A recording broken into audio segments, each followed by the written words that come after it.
Good afternoon, everyone. Thank you very much for joining us today. I'm Chizuru Sasada, Education USA Advisor in Tokyo. I'll be a moderator for today's webinar. So どうぞよろしくお願いいたします。So today's session is hosted by Education USA Tokyo. Before introducing two wonderful speakers, I would like to briefly talk about the Education USA in Japan.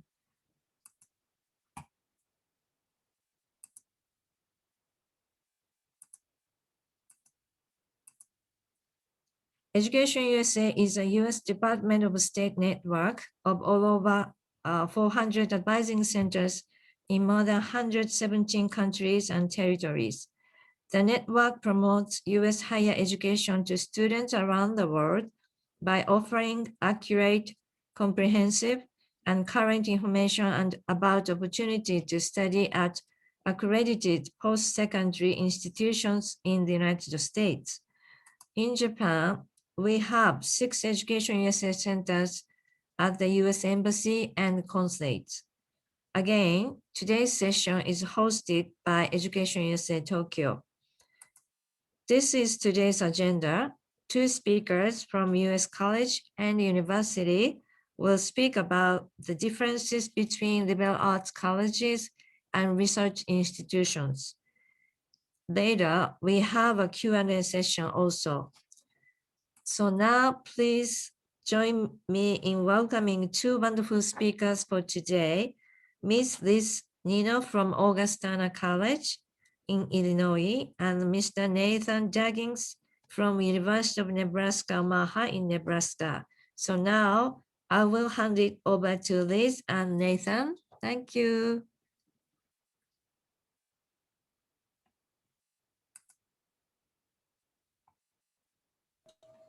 Hello, everybody. Let me just share our screen here. I hope you can all see it. Hello, and welcome to today's presentation on liberal arts colleges and research universities in the United States. Today, I am presenting with my co-host, Nate Duggins. Nate, can you wave to everybody in Japan? Hi, everyone. Nate is with the University of Nebraska, Omaha, and my name is Liz, and I'm with Augustana College. We are going to begin today's presentation talking about liberal arts colleges, and then we'll pass it off to my colleague Nate, who will talk a little bit more in detail regarding research universities. So before we get into liberal arts colleges, it is important for all of you as students, parents, teachers, to understand that in the United States, one of the great opportunities that we have is that we have an immense diversity of US universities. There are over 4,000 colleges and universities to choose from, and within each of those universities and colleges, you have very unique aspects of each college, which makes it great for each one of you who are seeking out options for yourself or for your children. So as you begin the college process, and before you dive into liberal arts colleges or research institutions, it is very important to ask yourself some important questions. For instance, you might be asking, what type of curriculum am I looking for in the college? What kind of size fits my needs? What type of relationships do I hope to form at the institution? And what kind of experiences do I hope to have? It is until you have a better understanding of what you're looking for, you'll be able to figure out which form of a college or university would be a good fit for you. So with all this being said, today we're going to talk about one of those big factors, and that is the style and the philosophy of education of US higher ed. So today I'm going to be talking about liberal arts colleges. And one of the things that I really love about liberal arts college is the fact that it is very unique in the American model. I have had the opportunity to work in international education for over 10 years. And as I've traveled the globe and met with many, many students and families, I've come to realize that liberal arts colleges don't actually exist worldwide. And so the whole concept of the college and the curriculum is unknown to many families. So what I want to share with you today is a little bit about the benefits of the liberal arts program, and hopefully you'll be able to understand and get a sense if this is a good fit of what you're looking for. So I'll start off with talking about the broad general education. And so what does this mean? Traditionally, when students are in high school and making that transition of graduating and going into college or university, typically students go into a field of interest, and that here in the United States, we call a major.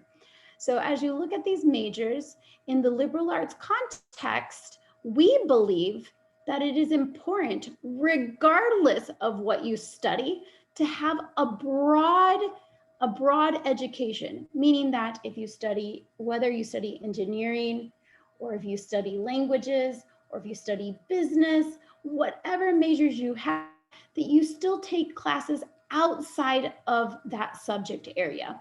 We believe that that is important, that all people be well-rounded and be able to see the globe through not just one perspective of their own academic field, but see things through the different lenses. And that can only happen if you have exposure to coursework outside of your major. Why do we believe that is important? Well, we believe that's important because the world, as we know, is ever so changing. And so it's important for people to be able to connect the dots among different programs. And for many times, students who are just beginning their journey of their undergraduate program, they're uncertain of exactly what they would like to major in. And so coming in as a 17 or 18-year-old, one of the great benefits is that this is a time of focused exploration and discovery. And in fact, with the hundreds of students that I've assisted in enrolling at a liberal arts college, I have found that nearly 50% of the students end up changing their major while in their undergraduate program. And that is because many students haven't had a chance to do trial and error. And so the liberal arts program gives a lot of flexibility for students to do what's called a double major. And this means not only that students can study two subjects that are in the same program, for instance, marketing and management, which fall under business, but it really truly means that you can study subjects that are outside disciplines, for example, business and music, or perhaps engineering and Spanish. You really have this opportunity for all students to have this option of having a diverse curriculum. And as we know, many of us are well-versed and are not just one-dimensional. And so we want to take on other subjects in our undergraduate program. And the liberal arts curriculum really facilitates that because it allows and actually many times requires students to take classes outside of those subject matters. Now, another thing I will say that there's a focus on is size, because you'll see here, one of the emphasis that you'll have in all of your classes is communications, analytical skills, ethical skills, reading skills, listening skills. These are all what we call the soft skills. And we have been told time and time again by employers that this is exactly what they need. They need people who can adapt to new positions, to new roles in industries. And so having these soft skills allows you to work with people who are diverse and to be able to have a really strong teamwork in communication skills. So you will find even a liberal arts college, many times students are shocked when they're even in a math class, for instance, and they're asked to give presentations or they're asked to have work in teams. And so for some students, this might be a great advantage and something they're looking for. And for other students, it may be something different. So as I mentioned earlier, the beauty of the American education system is that there's a lot of options. And so it's all of your job to really think about what's a right fit for you. And lastly, I will also mention that, because we train students to be so well diverse in their academic programs, I think it really prepares students for different jobs. The average person will come out of college and no longer have that one job. In fact, students may have 2, 5, 10 different jobs in their lifetime. And because of that, we want you to be adaptable. So what are the three points that defined, and I hope you can also see the slides here, the 3 defining factors of a liberal arts college would be: 1, we traditionally focus on undergraduate. So I know that in today's presentation, several of you may be looking for graduate programs, and the liberal arts, even though there are some liberal arts graduate programs, the majority of liberal arts programs are focused on the undergraduate level, meaning students who are recent high school graduates going into that first degree called the bachelor's degree, and that is the first 4 years after their high school diploma. In the undergraduate, traditionally, I would say that it's in the United States, we tend to get a group, age group that's typically right out of high school. And so it's what we call a traditional undergraduate liberal arts model, where students are coming in right after high school, 17, 18 years old, and transitioning into adulthood. And so in the undergraduate programs, you find that it's really focused on the student engagement and on-campus living. So you'll see this here on this slide right here, residential. And this is an important factor because I get this question quite often. Is it required for me to live in the dorms? And actually, because that liberal arts model is really traditional in sense, that is looking for students who are recent graduates, it does for many times ask students to live in the dorms and many times require students to live in the dorms for a period of time. At my institution, students live in the dorms the first 2 years, and the 3rd year they live in an apartment style dorm on campus. And it's not until the 4th year that students actually move off campus. So this is a really great option for students who are wishing and hoping to be part of that campus experience. And it may not be a fit for those who are looking for a non-traditional experience. And I will also focus on enrollment sizes because it is part of the liberal arts experience, but traditionally we have lower enrollments. At my institution, for instance, there's only 2,500 students. So think about that. I know some students' high schools at times can be larger than a small liberal arts college, right?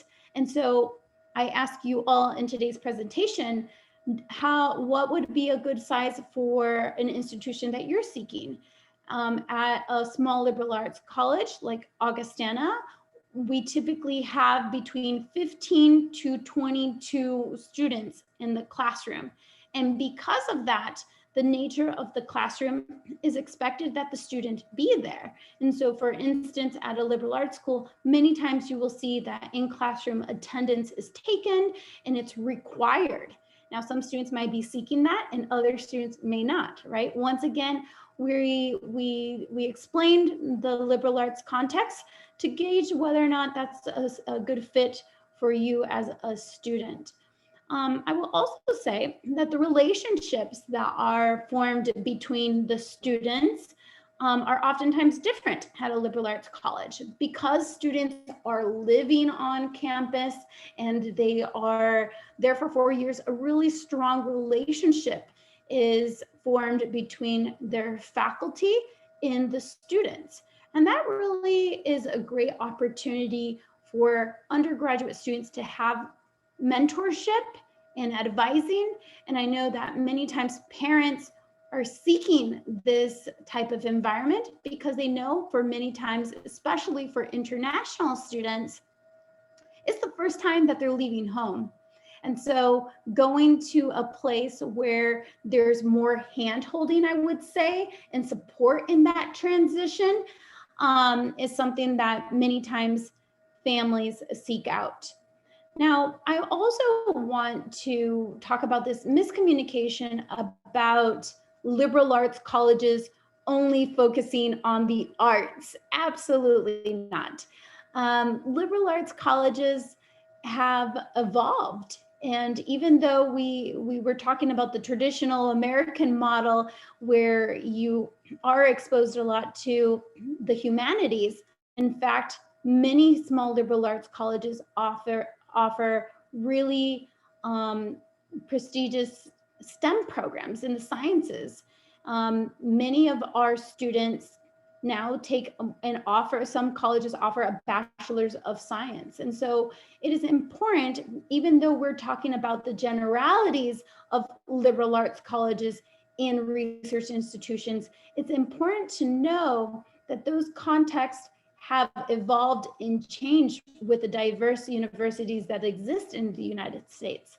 So it does take some time for all of you looking for options to research the institutions and get a sense of how traditional the school is in its liberal arts sense or in its research, in the research institution. Overall, if I were to summarize the liberal arts experience, I would say it's for the student who is excited about exploration of diverse academic programs. For some students who only want to study their subject and specialize earlier on, this may not be the best fit. In fact, most students who go through the undergraduate program at a liberal arts college often choose liberal arts because they want a holistic approach in undergraduate and maybe choose to go to a research institution for a higher degree, whether that be a master's level or a PhD level. So these are the general terms of what I would explain as a liberal arts program. And what I want to do right now is pass it over to my colleague, Nate, who's going to give you more information regarding research institutions. All right, thanks, Liz. Hello, everyone. Liz just said it, but I think it's so important. I'm going to say it again. As higher education in the United States has evolved, public research universities now have components of a liberal art education, and liberal arts universities have components of a research institution. So you can get a little bit of both, depending on what you're looking for. That's a very important thing to understand. So before I kind of get into the specifics of a research institution, I thought it was important to explain how they even came to be in the United States and why we have them and what was sort of the origins of them in our country, because they were not the original universities in the US. We did not start out as a country having these large public research institutions. We started out having more of the smaller liberal arts institutions. And that all changed a long time ago in 1862 with a law called the Morrill Land Grant Act. Now, I promise I'm not going to bore you with a long history lesson, but this was maybe the single most important act of educational legislation in the United States. It was passed by Abraham Lincoln right in the middle of the US Civil War. So the country was at war with each other, but he was a very smart president. He knew what he was doing. He was very forward thinking. And he said, listen, the only people in the United States right now that are getting educated are rich, white men. And if we're going to have a future in this country, we need to educate everybody. And so he passed this land grant act to set aside parcels of land throughout every state. Now, keep in mind, there weren't 50 states at this time like there are now, but every state in the country to build a public research institution that gave access to everybody. So if you look on the screen, there's Utah State and Iowa State. That piece of land was given to that state to build those universities. And with the idea of saying, you know, we need to start researching and having collaboration between professors and students. Now, today in the US and throughout the world, that's not that unique of an idea. Collaboration is something that happens a lot, and a lot of students and professors and faculty come to expect. But back then, it was kind of a unique idea. Students would come in, they'd sit down, they would be taught, they wouldn't raise their hand, they wouldn't engage, and then they'd get up and then they'd leave. And so the idea of working with their professor on research was a pretty unique new idea that hadn't been thought of or kind of brought into being before. And so they wanted to study kind of newer I guess not newer is not the right word, but practical areas like engineering, agriculture, natural sciences to meet the demands of not only the country at that time, but the world, because it was going through the Industrial Revolution. And again, Abraham Lincoln, being an incredibly smart person, understood, hey, once we get through this, the world is going to be different. And our demographics as a country are going to be different. How the world engages is going to be different. And so we need to set up students in a way that they're prepared for the next generation that's going to come after not only the war that we were in at the time, but the revolution that was taking place across the world. So this was kind of the foundation of these research universities. It was built on collaboration. It was built on working in practical fields like engineering, agriculture, and natural sciences. And it was a way to prepare students through research to take on the challenges that were going to come not only their way personally, but the country's way. So Liz, we go to the next one, please.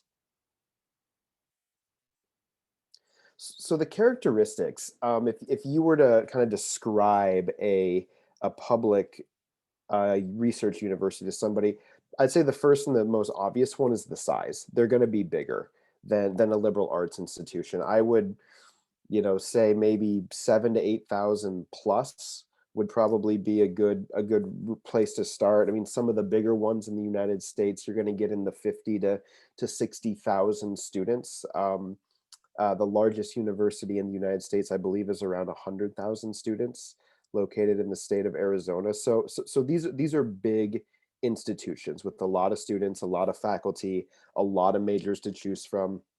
And like Liz said, that the focus of liberal arts is mainly on the undergraduate bachelor's degree side. Those are also offered at research universities, but you're really going to get a lot of options for your master's degree and your doctoral programs. Again, you can get these at liberal arts schools, but the majority of students, I would say, in the United States that are going for a master's or a PhD are probably doing that at a larger public research institution. And one of the big reasons of that is because of the federal funding that these institutions receive. So research universities work very closely with the federal government of the United States, and the federal government will provide funding to these universities in order to conduct research. And it's really the students doing the research under the guidance of a faculty member or a professor. And so that is really the driving force behind, when we say research university, well, research costs money. And where does that money come from? Yes, some of it comes from outside sources, but a lot of that comes from the federal government of the United States. When they want to focus on certain areas of research, they will give universities money to conduct that research. Research universities will also offer, you're going to see a lot of your medical schools, your dental schools, law schools, your veterinary schools at these large research universities. Not always the case. Liberal arts can have these opportunities as well. Specifically, I would say in the law school area, but your medical schools, your dental schools, your vet schools, these are primarily going to be at your research institutions. More likely to have engineering programs and niche programs mean like specialty programs that maybe aren't as common elsewhere. Again, because of the research component, engineering it requires specific facilities, it requires a lot of research. And so that's why you see a lot of engineering programs primarily at research institutions. It's not that specialty programs can't be at liberal arts. There's a lot of them at liberal arts schools, but because the research universities are so big and they have so many majors, sometimes 200 plus majors of study, the opportunity to find something maybe more unique is probably going to be there, just simply because of the volume of studies available at those institutions. This second to last point, I think, is really good for both sides. Campuses offer an assortment of resources to help students succeed.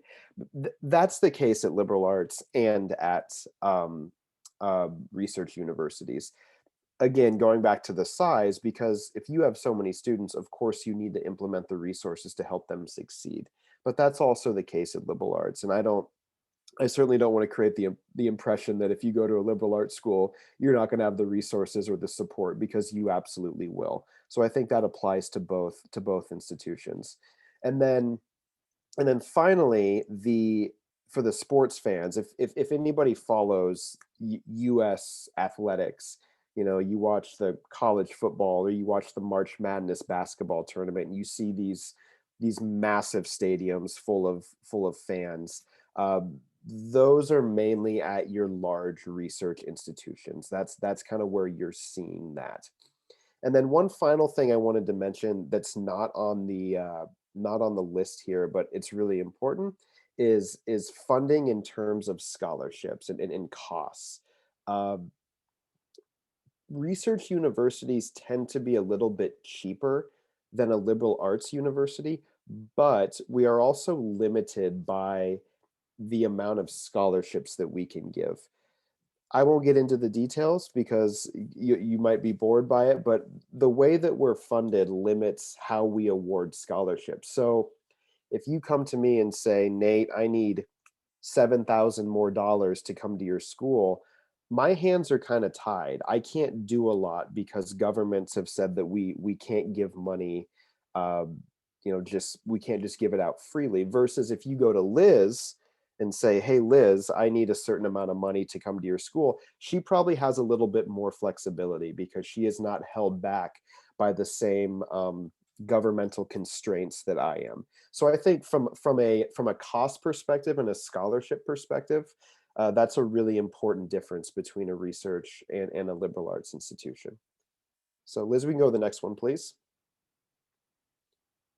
So the benefits of a research institution, again, kind of this big college excitement. If you look at that picture, that stadium right there, I believe, holds around 100,000 people.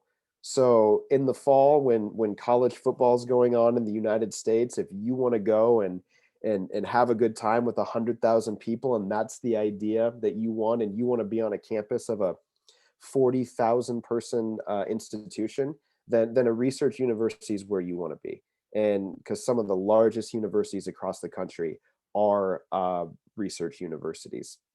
The second is going to be opportunity and resources.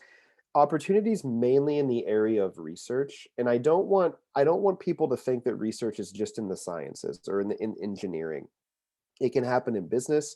It can happen in the arts. I think people think research and think you're just going to be staring into a microscope for 4 years. But this is research is spread across a lot of different disciplines. So if you're out there and you're in art or psychology or whatever your field is, where you think that there's not a research component, I can promise you that there is, especially at these large research institutions. And then finally, the specialization of academic programs. And I think this ties back into size, where these large research institutions, they offer so many different academic areas, and they have so many faculty to support those areas, that if you're looking for, like an architecture or aviation or, apparel and merchandising, interior design, stuff that, you're thinking, wow, that's even a major. Well, yeah, it is probably at these larger schools, because they just simply offer so many different areas of study. So these are the three that benefits that I think would be kind of reasons that you would look at a research institution. And I think we'll go on to the next one.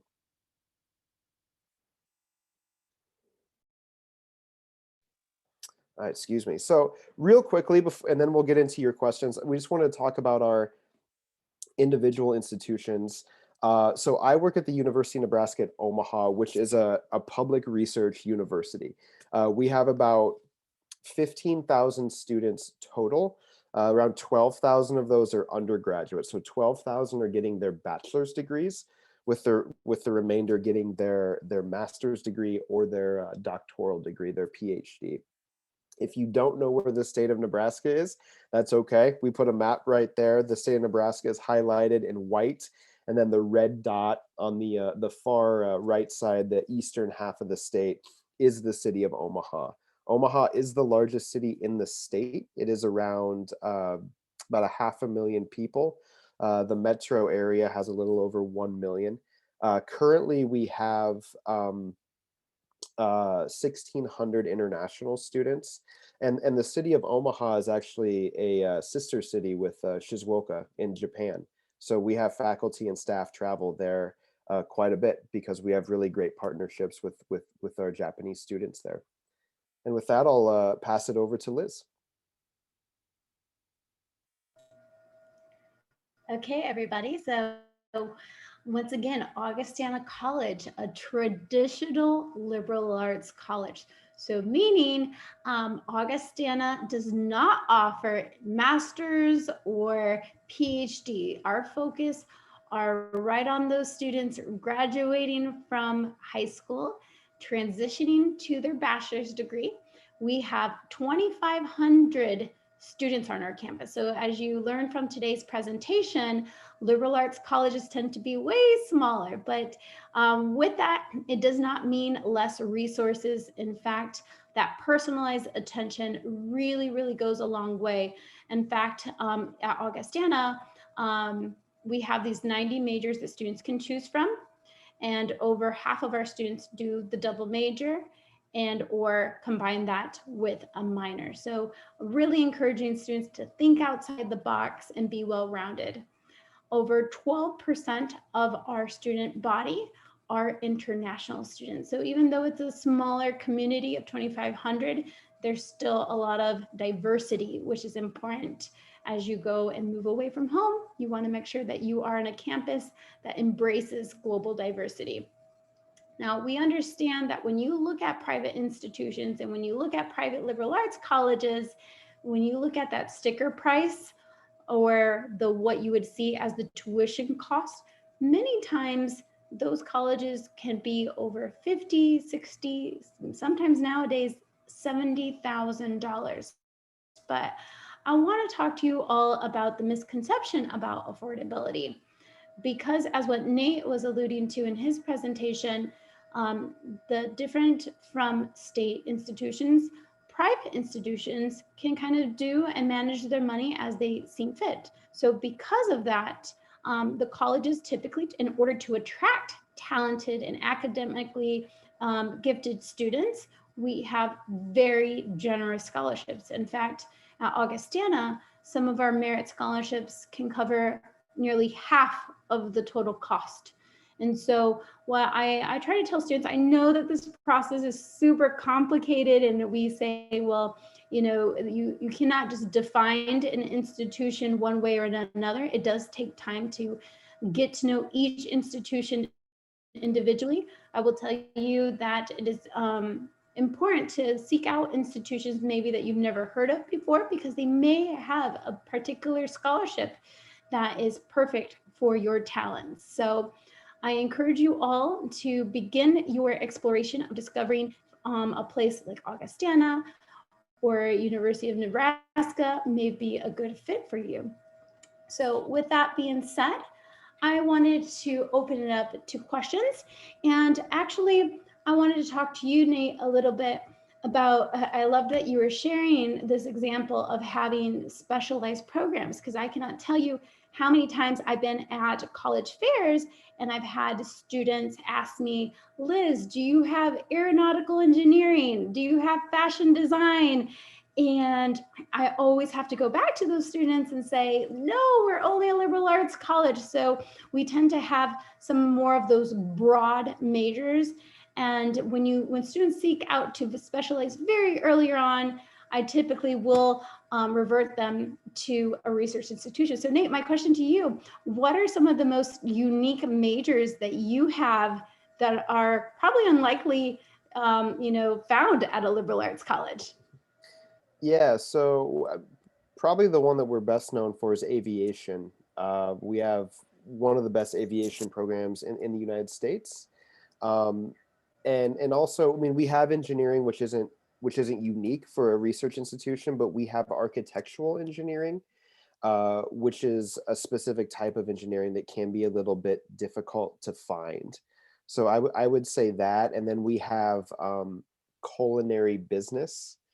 So wow, culinary business. That's, yeah, that's amazing. That's very unique. So if you want to manage a restaurant or work in the food industry and want to learn the business side of it, that has become, pretty high demand for us. And it's actually done incredibly well. It's in its second year, so it's a pretty new program. So those three, I would say, are most unique. Yeah, that's great. And sticking to this example of engineering, everybody, as Nate was explaining, you can find this in the liberal arts sense, and you can find this in the research institution. So you might be asking, well, how do I know which one is a better fit for me? And I will tell you, actually, one of my experiences of counseling a student who actually ended up at my institution, and I don't think we were a good fit, because essentially when the student in engineering was asked to take ethics classes, communications classes, the student was disappointed. And they said, no, but my passion is only engineering, and I really want to be specialized earlier on. And I felt that, for a student who wants to specialize in their undergraduate, a research institution may be a better fit. And, maybe in comparison to a student who's in engineering, but maybe decides that one day they want to own their own business and they want more of an approach to exploration, maybe liberal arts would be a better fit. So there's not, I would say, a better or worse. I think it's really about the student and really about finding what your needs are and trying to figure out how that institution can deliver on those needs. So I will open it up to questions here. Let's see if I can see those. Q&A, okay, great. And we may actually have, I cannot see the question. Oh, here's the chat box. Okay, perfect. What is the difference between the public and private university? Awesome question. So, and I hope that this presentation, does not confuse everyone, because it is, for the majority of times, that liberal arts colleges tend to be private, and it tends to be research institutions tend to be public, but it's not always the case. So, Nate, can you tell us the difference, though? What is the difference between private and public? Yeah, that is a great question. So really, that at the core of the answer to that question is how the university is funded. Yep. So a public university like mine, for example, I am in the state of Nebraska. We receive money from the state of Nebraska to operate our campus operations. So obviously a university is a business, and we need money to operate, and that comes from student tuition, it comes from outside donors, it comes from state help from the state of Nebraska. So if you are a public university, you really, at the core of that, it means that you are getting money from the state in which you are operating.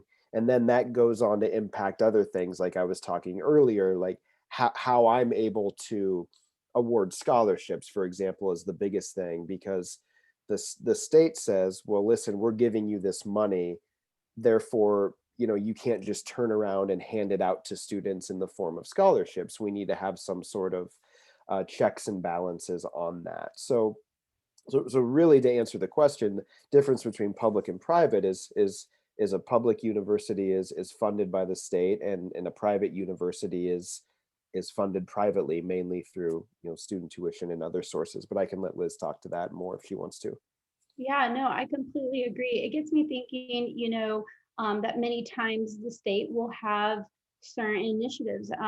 My neighboring state here, I'm in the state of Illinois, but our neighboring state of Iowa has a lot of agricultural needs, right? And so because the state has that need, there's a lot of investment into the Iowa State University system to focus initiatives in agriculture, right?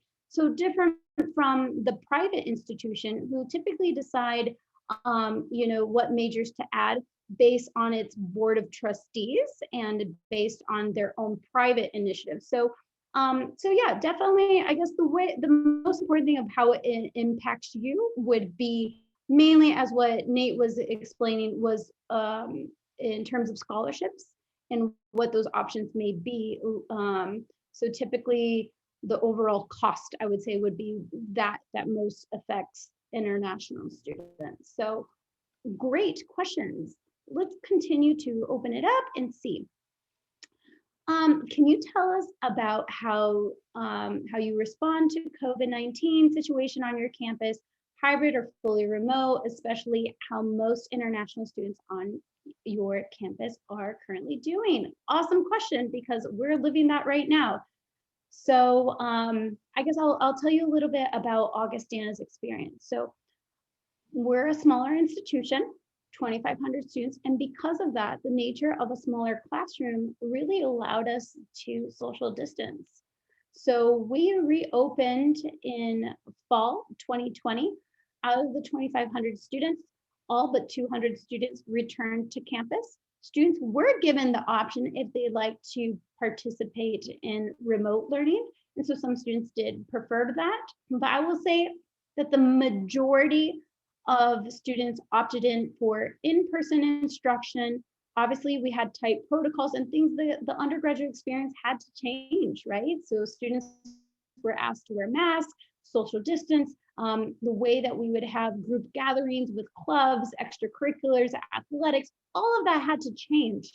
So we are open in hybrid, but I'm curious, Nate, what about your institution? Can you explain a little bit about how your students are enrolled this semester?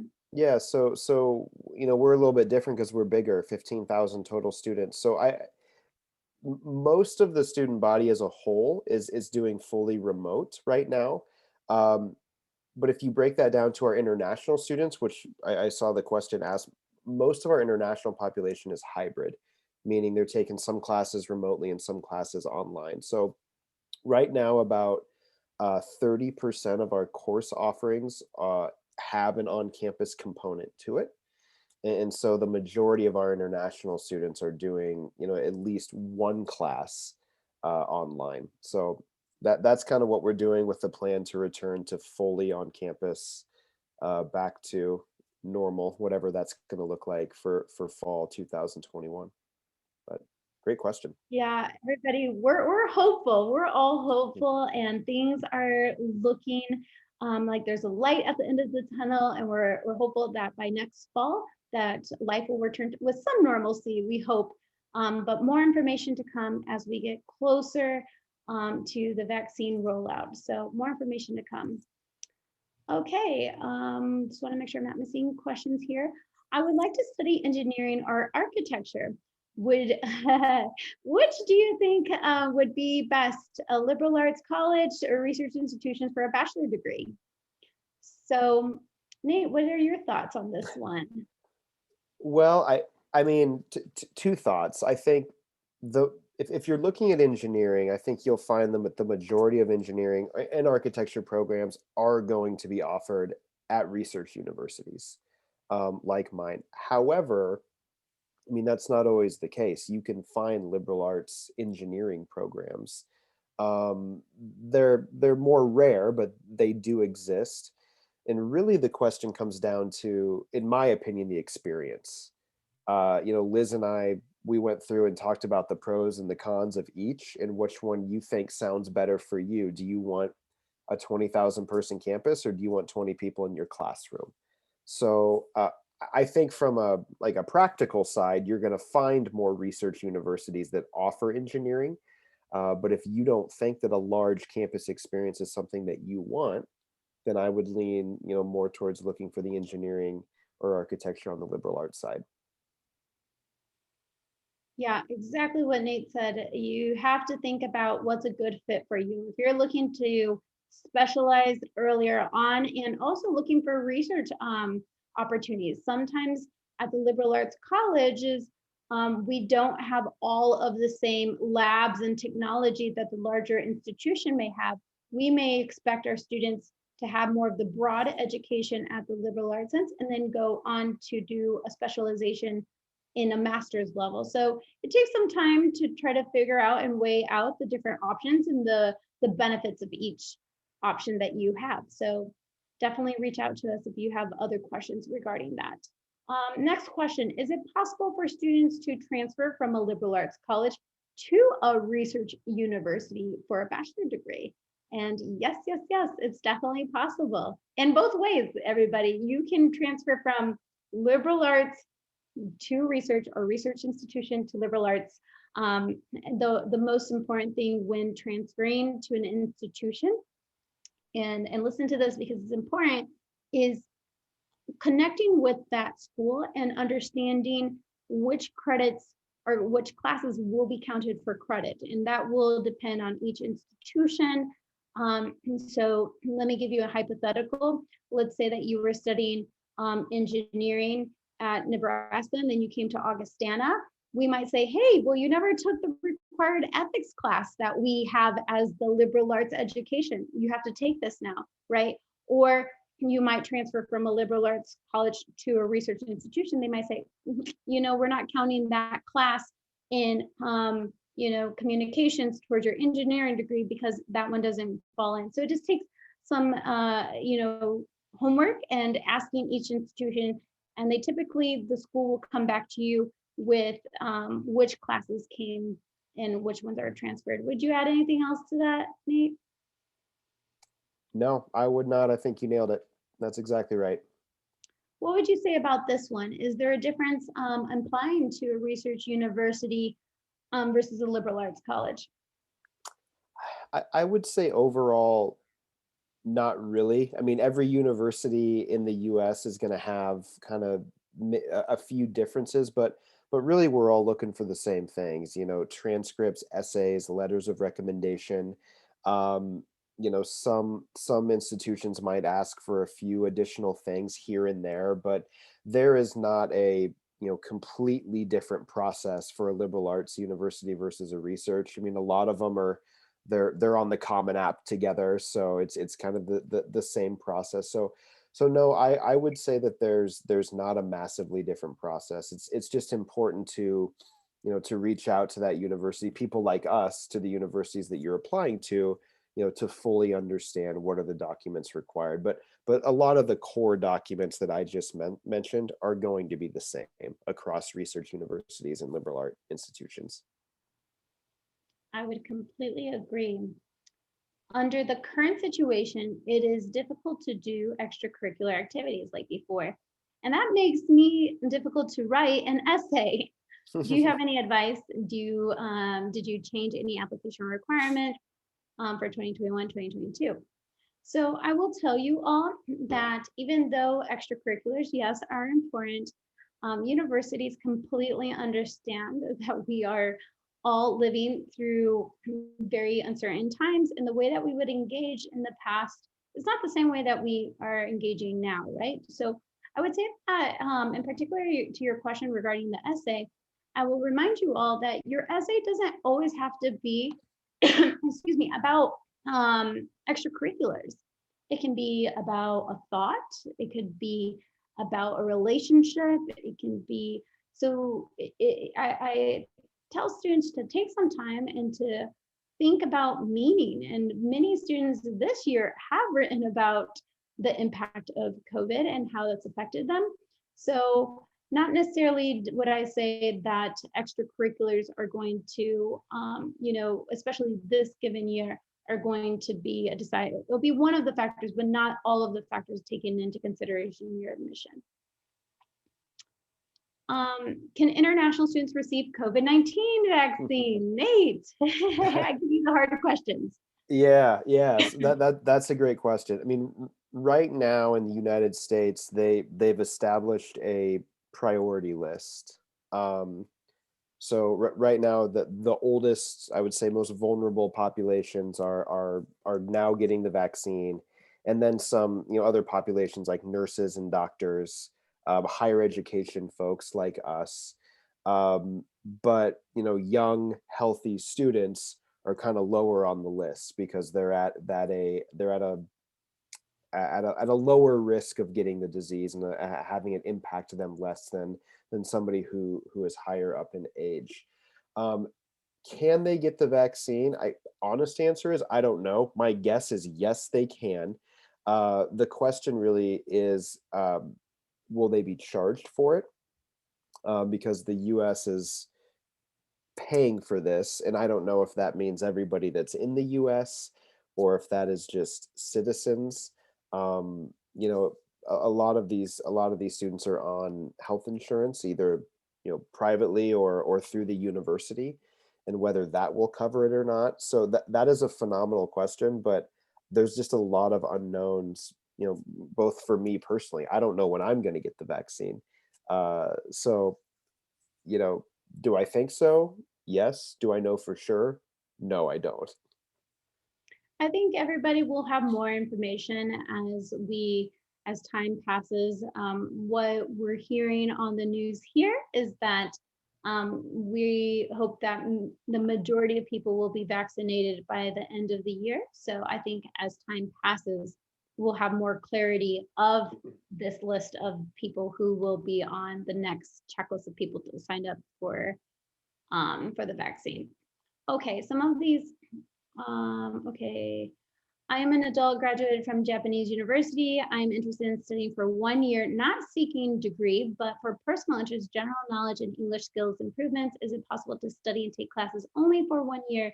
Is it easier and affordable to study at a community college? Are there adult students? Okay. Well, I will tell you, at liberal arts colleges, some may have English as a second language program, but I will also say that probably you'll find more English learning classes, yes, either at a community college or at a research institution many times. Nate, do you guys offer English as a second language? Yeah, we do. If you're not coming in on a degree, or I'm sorry, on a student visa, so you're coming in and you don't want to get a degree, that's fine. It just kind of depends on the classes that you want to take. We do have English language training that you can enroll in. You would have to successfully pass that program before being allowed to go on and take academic courses. So that's something to keep in mind if you want to come in and just study for something that you're interested in. That's fine. You're more than able to do that. But for us, you wouldn't be able to do the English language program and then also study in our academic courses simultaneously. You would have to do one or the other. It may be different at other institutions, but that's how it would work at my institution. Yeah, and I will also add that the majority of students who come for 1 year are not coming with an F1 student visa. Most of the time you're coming with a J1, and that's typically a short term. So you'll have to connect with each institution. I would begin by advising you to research English as a second language program and seeing what schools offer it and looking at their calendar years. Okay, so the next question. I understand there are some fees, tuition increases every year. Yep. What about this year? I heard some schools even decrease the tuition costs to attract students from overseas due to COVID-19. So what I haven't seen so much about reducing the tuition fees. What I have seen is that many schools are wanting to attract international students. And so we're seeing more competitive scholarships coming. But I will say that the majority of institutions in the United States do have a tuition increase. However, this increase is typically 1 to 2%.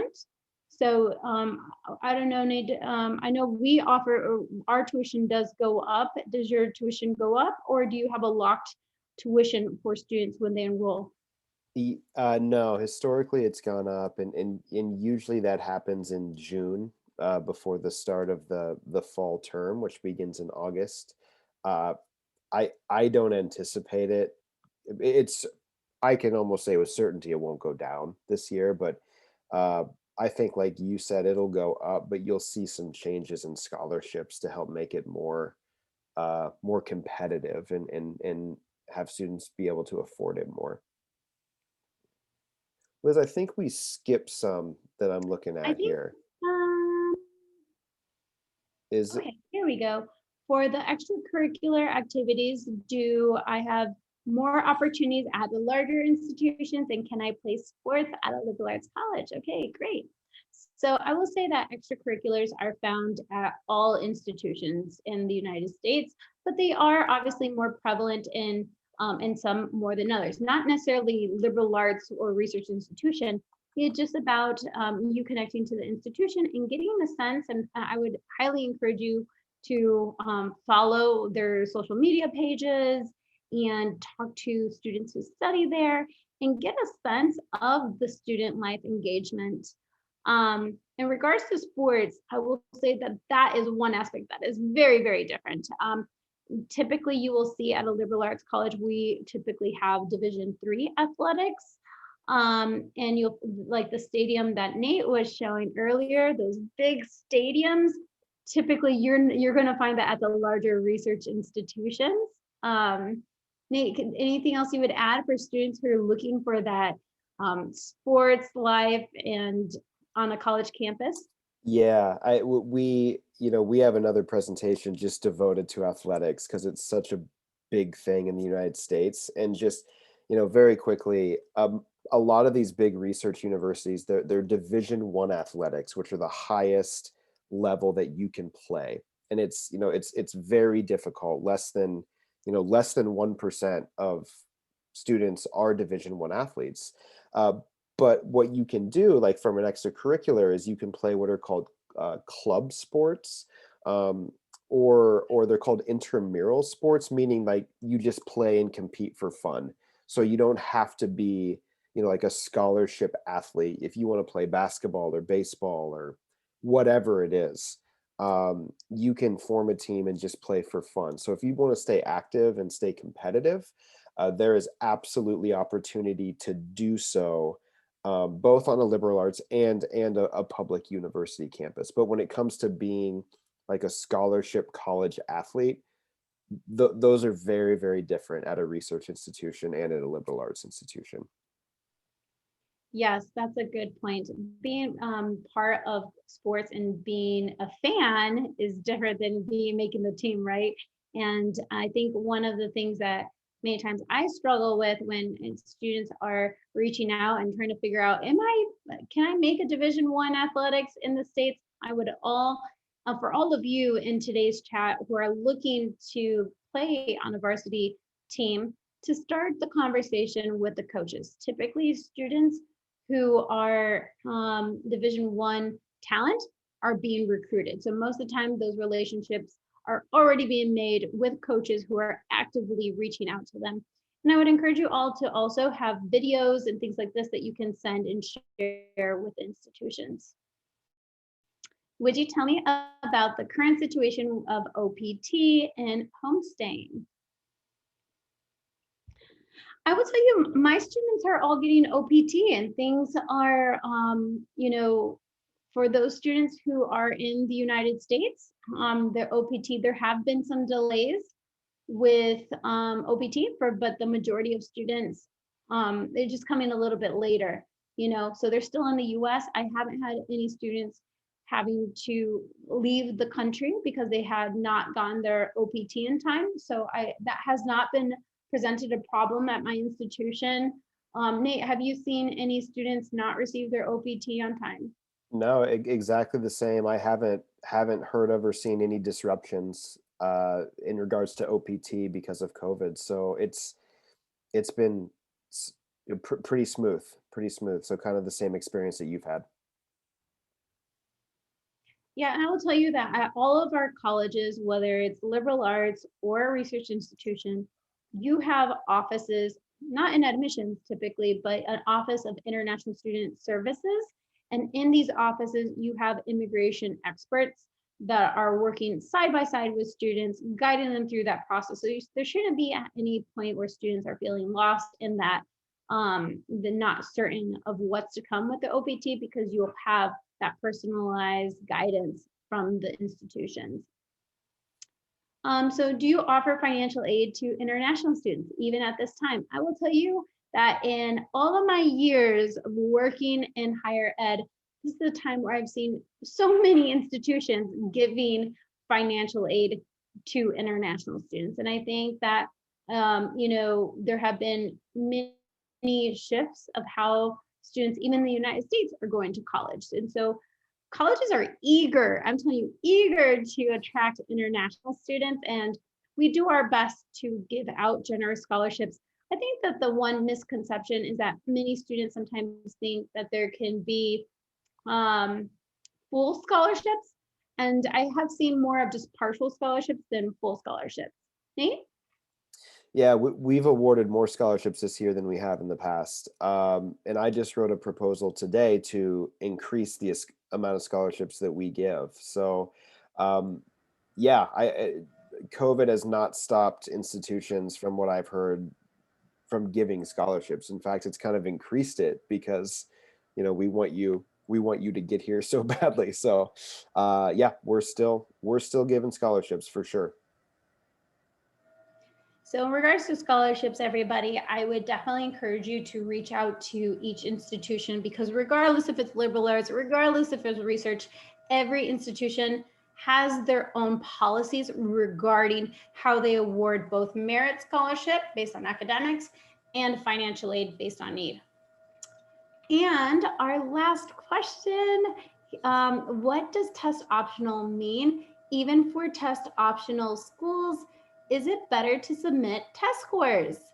And I think this has been one of the most confusing things right now in higher ed, because what one institution deems test optional might look different than a different institution.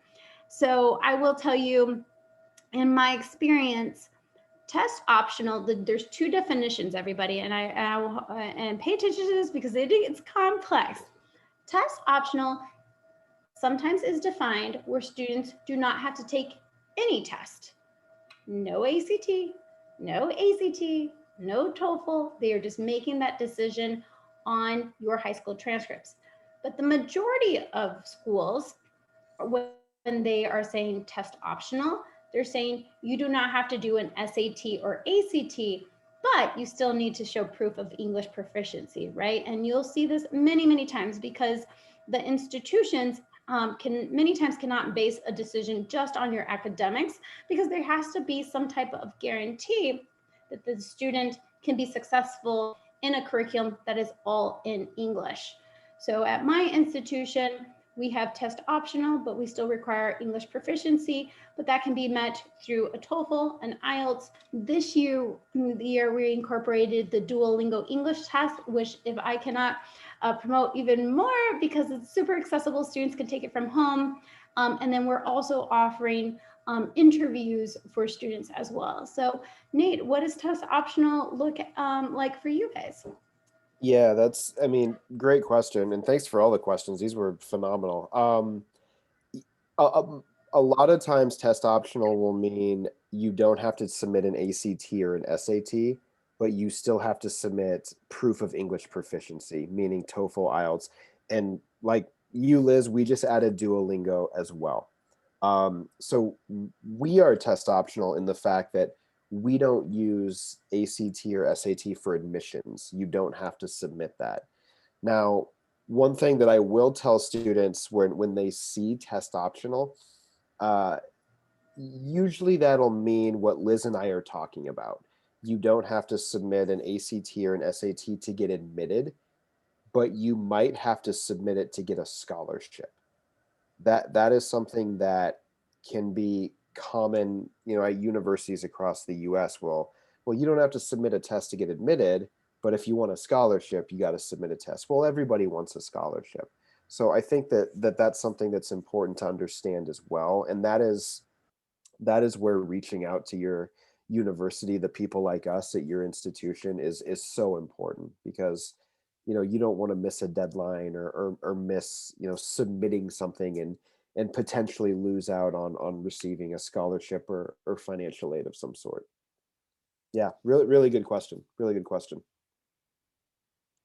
Awesome. Well, thank you, everybody.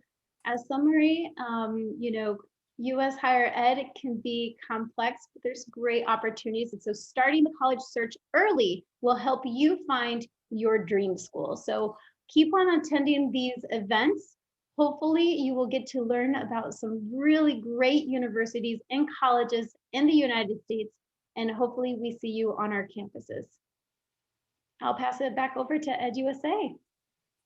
Well, thank you so much, Lisa and Nathan, for non-stop talking. You almost stop. You never stop talking for more than 1 hour. So please drink something. Thank you so much for the great answers, and also thank you very much for the audience for the great questions. We learned so much from those questions. And okay, I'd like to share wrap up the session. So can you stop sharing the screen? Thank you.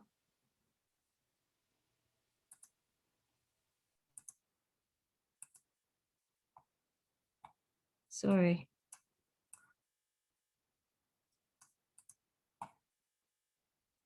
So before close, I'm sorry. Before closing, I'd like to just quickly introduce the coming webinar that we are planning.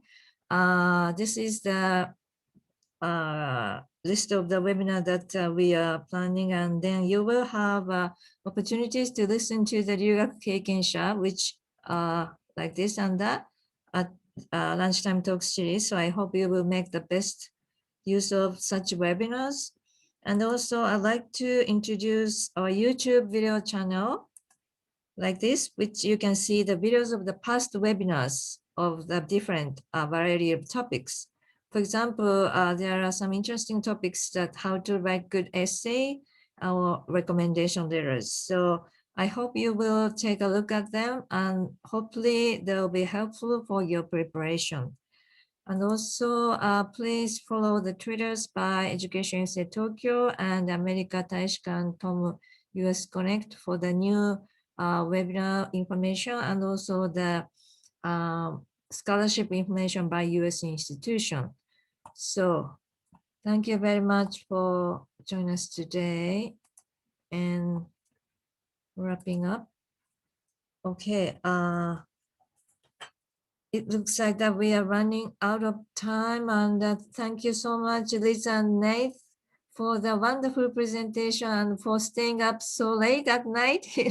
It's midnight now in the US. Thank you so much, and then please take care and stay healthy and stay safe there. And thank you. So we will stop the recording now. So if you have any questions, please don't hesitate to contact EducationUSA Center near you. We are here for you. So again, thank you very much, Lisa and Nathan, for your presentation and for your time. And